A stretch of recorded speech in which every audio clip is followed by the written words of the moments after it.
কর্মকর্তা ও সমাজসেবক।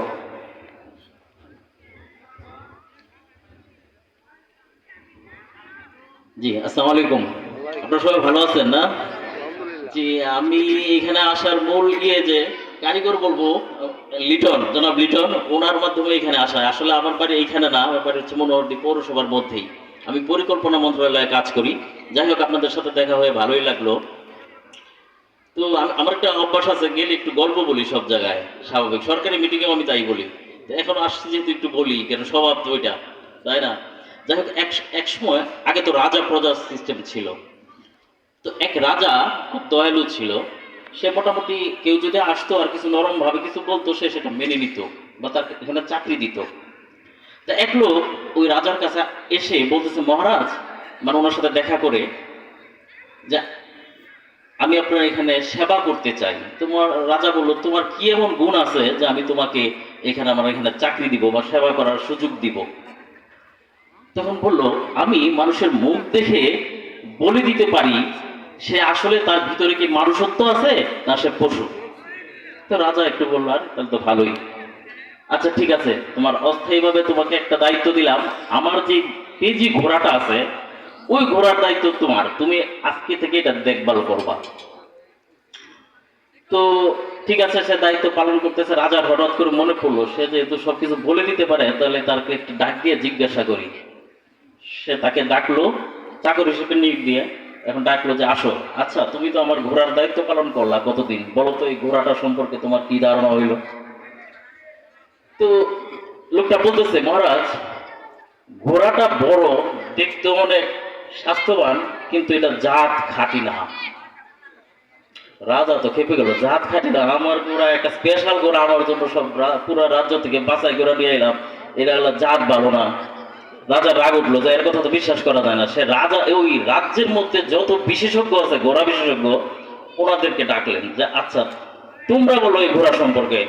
ওই লোকটাকে বসায়, চাকরকে বসায় বলছে, তোমরা বলো এই ঘোড়া সম্পর্কে।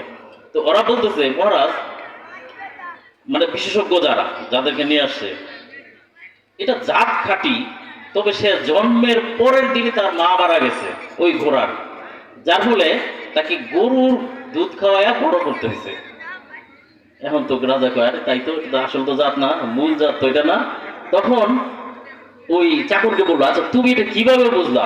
তুমি তো এটা দেখো নাই, কিভাবে বুঝলা যে এটা জাত খাঁটি না? তখন বললো, মহারাজ, খাঁটি জাতের ঘোড়া কোনোদিন মাথা নিচু করে খায় না। এই ঘোড়ার যে স্বভাব, এটা গরুর স্বভাব, মাথা নিচু করে খায়। তো মহারাজ, রাজা তো খুশি, আরে তো ভালো। তো ওরে অনেক পুরস্কার দিল রাজা। যে ঠিক আছে, কি পুরস্কার দিল? কিছু শস্য, একটা ছাগল, একটা গরু, বুঝেন। তারপর বললো, ঠিক আছে, রাজা খুশি হয়েছে। বললো যে ঠিক আছে, কালকে থেকে তুমি আমার রানীর প্রাসাদের দায়িত্ব পালন করবা। ঠিক আছে, কয়েকদিন যাওয়ার পর রাজা আবার ডাকলো, দেখি আমার রানী সম্পর্কে সে কি বলে। বলতেছে, মহারাজ, যদি অভয় দেন তাহলে বলতে পারি আপনার রানী খুব মার্জিত, খুবই ভালো, কিন্তু সে জন্মসূত্রে রানী না। এখন কেমন লাগে? আগে তো রাজা কি করতো, আরেক রাজার মেয়েকে বিয়ে করতো নাকি? এই সিস্টেমই তো ছিল। রাজা তো গেছে মাথা গরম হয়, আরে কয় কি, আমি বিয়ে করলাম একটা রাজার মেয়ে, বলতেছে সে জন্মসূত্রে রানী না। সে তার শাশুড়িকে ডাকলো, রাজা তার শাশুড়ি তো বলতে পারবে যে ঘটনা কি। এখন বলতেছে, আচ্ছা শাশুড়ি মা, বলেন তো আসল ঘটনা কি? বললো যে, মহারাজ, সে ঠিকই বলছে, আপনার জন্মের আগে আমার একটা মেয়ে ছিল, সে মারা গেছে। যাওয়ার পরে এক কৃষকের কাছ থেকে এই মেয়েকে দত্তক এনে আমরা নিজের মেয়ের মতো বড় করছি। রাজা দেখার ঘটনা তো সত্য। তখন আবার চাকরকে জিজ্ঞাসা করলো, তুমি এটা কিভাবে বুঝলা? বললো, মহারাজ, রানী সব দিক দিয়েই ভালো, ঠিক আছে, কিন্তু ওনার যে আচরণ, এটা ওনার সাথে যারা কাজ করে এদেরকে সে মনে করে যন্ত্র, শুধু অর্ডার দিবে আর কাজ করবে। হুম, ওনার আচরণটাই ওরা বলে দিছে যে সে আসলে রানীরা। কারণ আসল রানীরা সৌজন্যমূলক আচরণ করে এবং বৃদ্ধদের সাথে ভালো ব্যবহার করে। আচ্ছা, এখন রাজা খুশি হয়ে বললো, ঠিক আছে, তুমি কালকে থেকে আমার সাথে ডিউটি করবা। তো যাক, কয়দিন গেল। তারপর আমার রাজা বলছে যে, তাহলে আমার সম্পর্কে জিজ্ঞাসা করে দিই, সে কি বলে। এই পর্যন্ত যা বলছে সব সত্যিই বলছে। এখন বলতেছে মহারাজ আপনি যদি অভয় দেন, আমার কল্লা না কাটেন, রাজা তো কি তার কথা না মানলে কল্লা কেটে দেয় নাকি, তাহলে আমি বলতে পারি। রাজা বলল ঠিক আছে, আমি প্রতিশ্রুতি দিলাম তোমার কোনো ক্ষতি করবো না। হুম। এখন বলতেছে আচ্ছা তাহলে তুমি আমার সম্পর্কে বলো। বললো যে আপনার জন্মসূত্রে রাজা না। কেমন লাগে বুঝেন? হ্যাঁ, সে রাজার ছেলে, তারা বলতেছে আপনার জন্মসূত্রে রাজা না। এখন বলতেছে যে তুমি এটা কিভাবে বুঝলা, এটা পরে বললো। এখন সে কি করলো, তার শাশুড়ি যেমন ডাকাইছিল, এবার তার মারে ডাকছে। মা, সে যে বললো আমি জন্মে রাজা না, জন্মসূত্রে না, আমি রাজার ঘরের না, এটা কি সত্য? বললো বাবা ঠিক, তো আমরা নিঃসন্তান ছিলাম।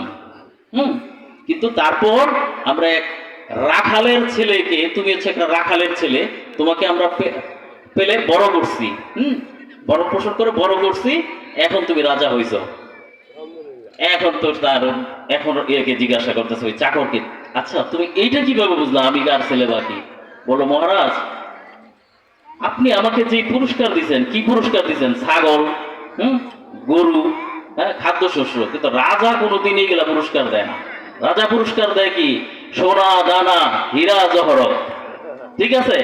তো এখন দেখেন এই তিনটা কাহিনী বললাম, এই তিনটার মধ্যে কি আসছে? ব্যবহার, আচরণ, তাই না? এটাই বলে দেয় যে আসলে আমাদের ভিতরে কি আছে। এখন এই কথাটা বলার একটা উদ্দেশ্য আছে। এই যে হুজুররা বারবার বলে কোরআন পড়েন, আমিও বলি পড়েন, তবে অর্থ বুঝে পড়েন। আপনি যদি শুধু কোরআন পড়েন আর সেটা না মানেন, কোরআন পড়লে আরবি যেহেতু আমরা আরবি বুঝি না, সেহেতু কি আমরা ওই কি পড়লাম নিজেও বুঝি না। কি খারাপ বললাম? কোরআন কি?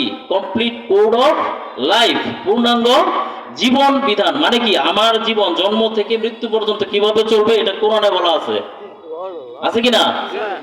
তাহলে কি পড়তে হবে, বুঝতে হবে, মানতে হবে। আমি হুজুরদেরকে সবখানে ওয়াজে গেলে এটাই বলি যে হুজুর এটাও বলবেন কোরআন মানার জন্য, শুধু পড়ার জন্য না। পড়ে আপনি যদি কিছুই বুঝলেন না, তার তো কোনো মানে হয় না। এর জন্য আমাদের মুসলমানদের চরিত্রই দেখবেন, আমরা নামাজ পড়ি, এটা করি সেটা করি, গোশ খাই, ভালো কাজ করি না। আমাদের চরিত্র হওয়া উচিত এরকম যে আমার কর্ম দেখে বলবে লোকটা মনে হয় মুসলমান হবে। দেখেন সরকারি কাজে আমার বিভিন্ন দেশে যেতে হয়, তো আমি এই পর্যন্ত যতগুলো দেখলাম খুব কষ্ট হয় তখন যখন পাসপোর্টের মধ্যে দেখে মোহাম্মদ, তখনই ওরা আর চোখে তাকায়। কেন? কারণ মুসলমানের জানা কথা। আপনি দেখেন খোঁজ নিয়ে আমরা যেখানে যাই কোনো একটা কি আর ওইভাবে বলতেছেন, আমাদের কর্মই তখন বলে দেয় যে এটা তো আসলে লোক ভালো না। কি বলে না মিথ্যা বললাম? সেজন্য আমাদের কর্ম হতে হবে ভালো। আমাদের কর্ম দেখে অন্য জাতিরা বলবে যে মুসলমান, এই লোকটা মনে হয় মুসলমান, সে মুসলমান, তার কর্মে বলে দেয়। ঠিক আছে, যাই হোক অনেক সময় নিয়ে নিলাম। আর দেখেন এই যে শীতের সময় সাধারণত ওয়াজ হয়, আমরা ইউটিউবে এখন ওয়াজ শুনি। আমার কাছে ভয় হয় যদি এরকম ওয়াজ না হইতো, হুজুররা যদি এইভাবে কষ্ট করে বিভিন্ন দূর থেকে এসে না বলতো, আমার মনে হয় যে আমাদের চরিত্র যে কি হইতো আল্লাহ জানে। এত শোনার পরও আমরা কিন্তু দেখেন ভাইয়ের হক নষ্ট করি, বোনের হক নষ্ট করি, আরেকজনের লাইল কাটি না, তারপর আমাদের চরিত্র পরিবর্তন হয় না। সুতরাং আমাদের দেখেন ওই যে রাজার ছেলে না, তার চরিত্রে বলে দিচ্ছে সে রাজার ছেলে না। সুতরাং আমাদের চরিত্রের পরিবর্তন, চরিত্রের ব্যবহারের পরিবর্তন আনাটাই আমি মনে করি জরুরি। আমার আচরণে যেন অন্য কোনো মুসলমান বান্দা বা কোনো মানুষ, প্রথমে বলবো আমি কোনো মানুষ যেন ক্ষতিগ্রস্ত না হয় এবং সে যেন কষ্ট না দেয়। দেখেন আপনার সমাজ পুরোটা পরিবর্তন হয়ে যাবে। আমরা নিজেরা যদি প্রত্যেকটা ইন্ডিভিজুয়াল এক একজন যদি ভালো হয়ে যাই, নিজে দেখেন। আর প্রতিবেশীর সাথে আমাদের দেখেন, প্রতিবেশীর সাথে আমাদের সবচেয়ে খারাপ সম্পর্ক, তাই না? কেন? সামান্য কিছু, তার বাড়িতে ওই আমের ডালটা আমার সালের উপর আইছে, এইটা সেটা। আমরা যদি খেয়াল করে চলি যে আরেকজনের ক্ষতি করব না, আমার দ্বারা আরেকজনের ক্ষতি হবে না, আমরা সবাই ভালো হয়ে যাব, সমাজ ভালো হয়ে যাবে। পুলিশ কোনো দরকার নেই। ওকে, অনেক সময় নিয়ে নিলাম, হুজুর ধৈর্যের সাথে অপেক্ষা করতেছে। তো হুজুরদের ধন্যবাদ, সবাই ভালো থাকবেন। আর আমার বাড়িতে দাওয়াত রইল, আমার বাড়ি হলো মনোদী পৌরসভার 5 নম্বর ওয়ার্ডে। আমার নাম হচ্ছে মোয়াজ্জেম হোসেন মিঠু। আসলে আবার দেখা হবে কোনোদিন অন্য কোনো প্রোগ্রামে। ধন্যবাদ, সবাই ভালো থাকবেন, সুস্থ থাকবেন। আমরা সবার জন্য দোয়া করি, আমাদের জন্য দোয়া করবেন। ধন্যবাদ সবাইকে। আসসালামু আলাইকুম। আলহামদুলিল্লাহ, আমাদের